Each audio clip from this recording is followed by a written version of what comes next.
you miss a field goal from the 15-yard line. Go back to Latvia, pal, and say goodbye to indoor plumbing. Hey, Dad. Hey. Uncle Bernie, I am so glad that you're here. How you doing? Because I'm supposed to ask if you and Dad could come and speak in an assembly next Monday. No kidding. They want us to talk at your school? Yeah. You know, you just kind of talk about work and take a few questions from the audience and stuff. Okay, sure. I'd love to, sweetheart. Yes, and count me in, too. Because a man never stands so tall as when he kneels to help a child. Yeah, okay, see, that's the kind of things you cannot say. We're gonna have to have a few rules here. Yeah, rules. What kind of rules? I mean, don't smile at me, don't point at me, don't look at me, don't say as it were, per se, or if I may. No golf stories, no vacation stories, and no puns. And don't stare at the principal's breasts, they're new and she's a little self-conscious. Don't say any who, ladies and germs, or what can I do you for? And you can't wear anything you currently have in your closet or any of your drawers. But other than that, just be yourself and have fun. How long have you been rehearsing this speech? My whole life.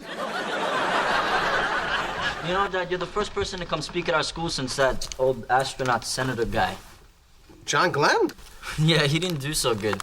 People were yelling, "Go back to the moon." John Glenn never went to the moon.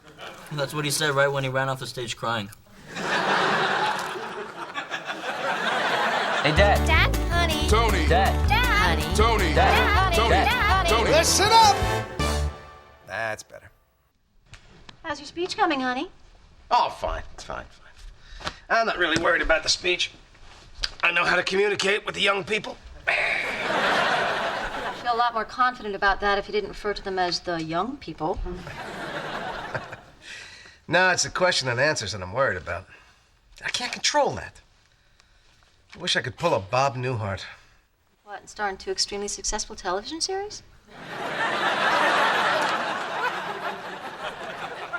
Yeah, that would be nice.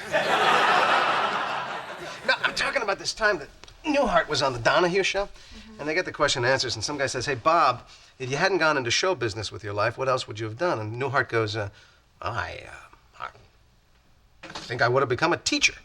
And the place goes crazy. That's a great scam. Yeah, exactly. Getting applause for something you didn't do. Boy, I wish they would toss me a softball question like that. Boom! Right out of the ballpark. Well, maybe if you paid Mickey enough money, he'd do it. Yeah.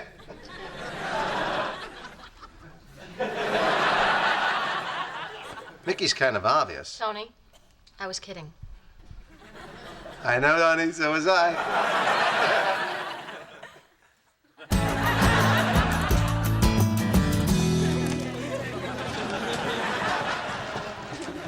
Excuse me, miss. How'd you like to make a few bucks? Ew, gross.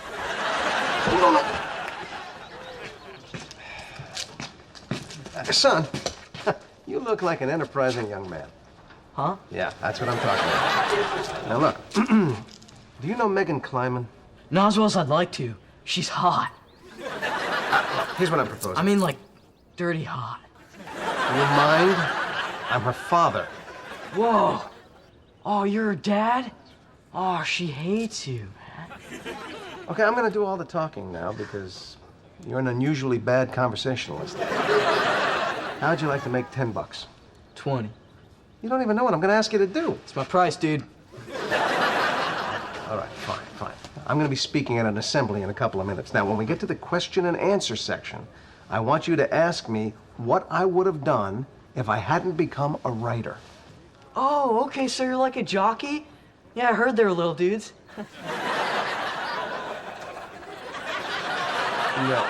not a writer. A writer. Oh. Yeah, now, see this $20 bill? All right? You ask me the question, and after the assembly, I give you the other half. You got it. Oh, hey, you think I could go out with Megan? I'm hoping to never, ever see you again after today.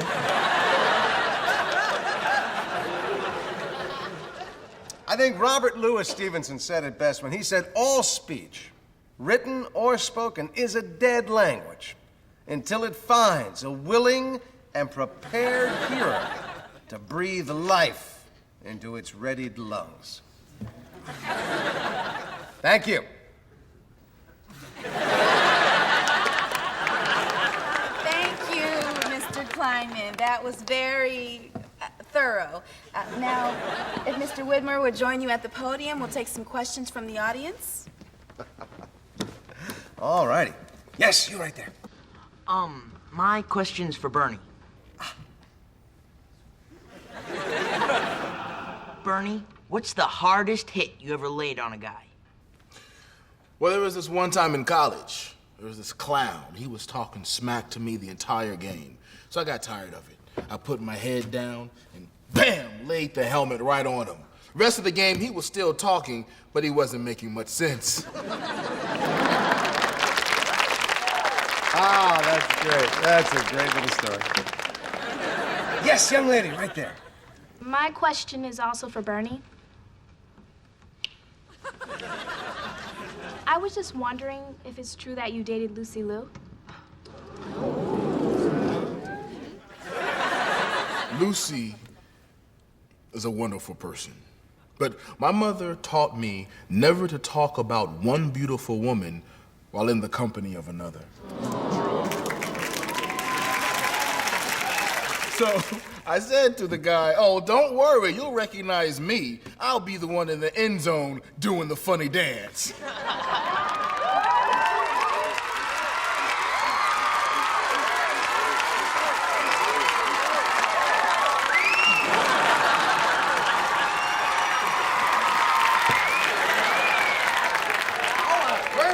Bernie, I'm sorry to interrupt. This bright-eyed young man in the front row has had his hand up for some time now. Yeah, son, you had a question? Yeah, it's for Lil Dude. What would you have done if you hadn't become a jockey? I think I know what my young friend here is trying to say. What would I have done if I hadn't become a writer?